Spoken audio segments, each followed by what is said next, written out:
तो म्यारी चीज़।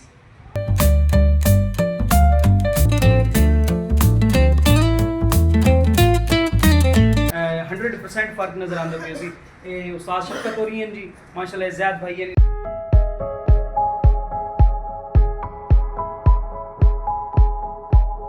जी। अस्सलाम वालेकुम व्यूअर्स, उम्मीद करें ना खैरियत ना लसो।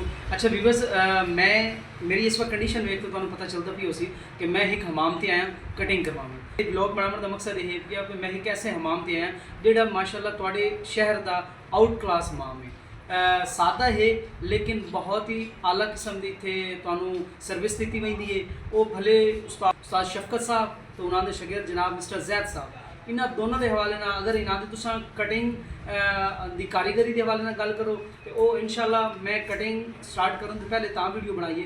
इस वेरी मेरी कंडीशन इस वक्त तुसां वेख लो, ठीक है। लेकिन आफ्टर कटिंग बाद तुहानू मैं अपनी कंडीशन विखाई सा कि माशाल्लाह इन्हों के हाथ की के कमाल है तो हाथ की कारीगरी के है पई, ठीक है। तो बाकी इन्हों का इखलाक, इन्हों की जो डीलिंग है वो इत्थे आ तो तुहानू पता लग सी कि माशाल्लाह कितने इखलाक भरा इन्हों का अंदाज़ है या किस तरह ये डील कर दें। बस सब तो बड़ी चीज़ हमेशा हर बंदा चाहता है भैया कि उन्होंने जिथे जाओ अच्छी सस्ती तो म्यारी चीज़, तीन चीज़ा अच्छी सस्ती तो म्यारी चीज़ मिले। लिहाजा इसी तरह जी कटिंग है वो तुहाडी परसनैलिटी के बहुत ज़्यादा किरदार अदा करेगी, ठीक है। इस तरह तुम चाहते हो कि तुहाडी जी कटिंग हो एक तो अच्छी भी हो, गुड लुकिंग हो, तो वक्त कुछ कैश दर भी थोड़ा कम हाथ हो, ठीक है। सो उस हवाले नाल ये ऐसा पॉइंट है पिया जेडे कि मेरे ख्याल में जेडे गढ़ महाराजे के लोग उन्होंने पता होना चाहिए, मोस्टली लोग जानते ही हैं।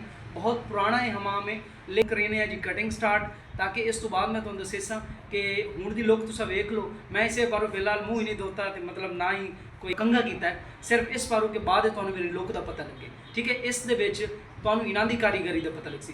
सो स्टार्ट करेने जी हुण कटिंग एंड ते तुहानू रिजल्ट दिखाने। चलो जी।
माशाल्लाह तुम वेखते पे हो कि जिसले मैं आया हूँ मेरी तुसा इसे पर मैं पहले वीडियो बनाई है उस वक्त की शक्ल तो हूँ की लुक के 100% फ़र्क नज़र आता पे सी।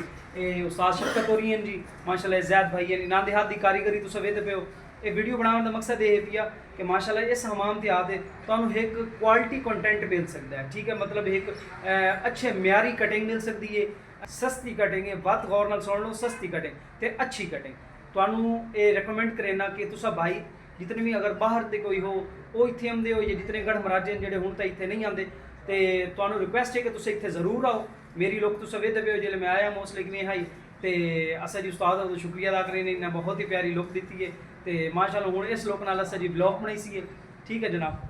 अच्छा उस्ताद जी मेहरबानी सर, थैंक यू सर, ठीक।